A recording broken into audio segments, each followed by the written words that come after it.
నిజాంపేట మండల పరిధిలోని చెల్మెడ కమాన్ నుండి నందకోకుల్ గ్రామం వరకు బీటీ రోడ్డు పనులు ప్రారంభించాలని పద్మా దేవేందర్ రెడ్డి డిమాండ్ చేశారు.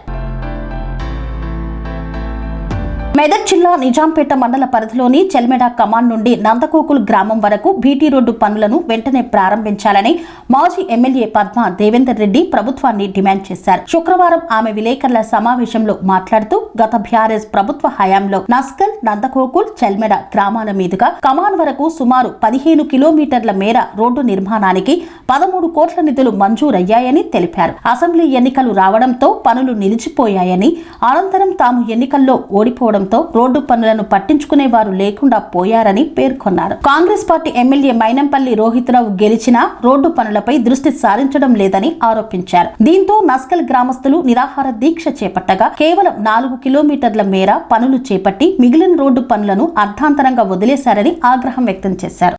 2022లో 13 కోట్ల రూపాయలను మంజూరు చేయడం జరిగింది. ఇక్కడ నుండి చల్మెడ కమాన్ నుండి యూ షేప్లో వయా నందగోకుల్, నస్కల్ టు నిజాంపేట్ కమాన్ వరకు అంటే ఒక యూ షేప్లో వస్తుంది ఈ రోడ్డు. దాదాపు ఒక 5-6 గ్రామాలకు, తాండాలకు సంబంధించిన రోడ్ ఇది. వాటన్నిటిని టచ్ చేసుకుంటూ కూడా చాలా ఇబ్బందికరమైన పరిస్థితుల్లో సింగిల్ రోడ్ ఉండి చాలా ఖరాబ్ అయిందనే వ్యవస్థతోని గౌరవ కేసీఆర్ గారు మంజూరు చేయడం జరిగింది. టెండర్ల ప్రాసెస్ కూడా కంప్లీట్ అయిపోయింది. టెండర్ ప్రాసెస్ అయిపోయిన తర్వాత ఎలక్షన్స్ బిఫోర్ కాంట్రాక్టర్ ఎవరైతే ఉన్నారో వాళ్ళతోని సగం రోడ్డు కూడా మనం స్టార్ట్ చేయించడం జరిగింది. నస్కల్, నిజాంపేట్ టు నస్కల్ వరకు రోడ్ స్టార్ట్ చేసినారు. స్టార్ట్ చేసిన తర్వాత దురదృష్టవశాత్తు మరి ఎలక్షన్లో నేను ఓడిపోవడం జరిగింది. ఆ ఎలక్షన్ల తదనంతరము ఇప్పుడున్న శాసనసభ్యులు గెలవడం జరిగింది. గెలిచిన తర్వాత కూడా రోడ్డు పట్టించుకోకపోతే నస్కల్లో ఉన్న కొంతమంది యూత్ ఆడ ధర్నా చేయడం జరిగింది. దాంతో ఏదో తూతు మంత్రంగా నస్కల్ వరకు ఆ బ్రిడ్జ్ కూడా చేయలేదు.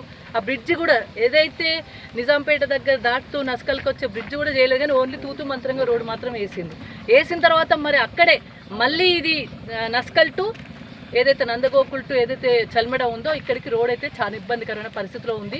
కేసులు అప్పటి శాంక్షన్ ఇచ్చిన ప్రొసీడింగ్స్ కాపీస్ అన్నీ ఉన్నప్పటికీ కూడా, కాంట్రాక్టర్ కూడా రెడీగా ఉన్నప్పటికీ కూడా కాంట్రాక్టర్కు బిల్లు ఇప్పియలేక, బిల్లులు అంటే భయమయ్యే పరిస్థితి వచ్చింది. రోడ్ చేయాలంటే కాంట్రాక్టర్లు భయపడుతున్నారు. ఎందుకంటే బిల్లులకు కమిషన్ల దందా నడుస్తూ ఉంది. కమిషన్లతోని ఆ బిల్లు రాక బిల్లు కోసం తిరిగితే కమిషన్లు కిందికెళ్ళి మీద దాకా కమిషన్లు తీసుకునేసరికి 8%, 10% అని ఆ కమిషన్లు తీసేసరికి కనీసం వీళ్ళ ఖర్చుకు ఏదైతే రోడ్ వేసినా ఆ కాంట్రాక్టర్కు కనీసం ఆ రోడ్ వేసినందుకు కనీసం ఆయన మినిమం కూడా ఆయన బాగుపడే పరిస్థితులు కనబడతలేవు. ఆ రోడ్ కష్టం పోతుంది కాబట్టి మేము ఆ రోడ్ చెయ్యలేమని చెప్పి కాంట్రాక్టరు చేతులు ఎత్తేయడం జరిగింది.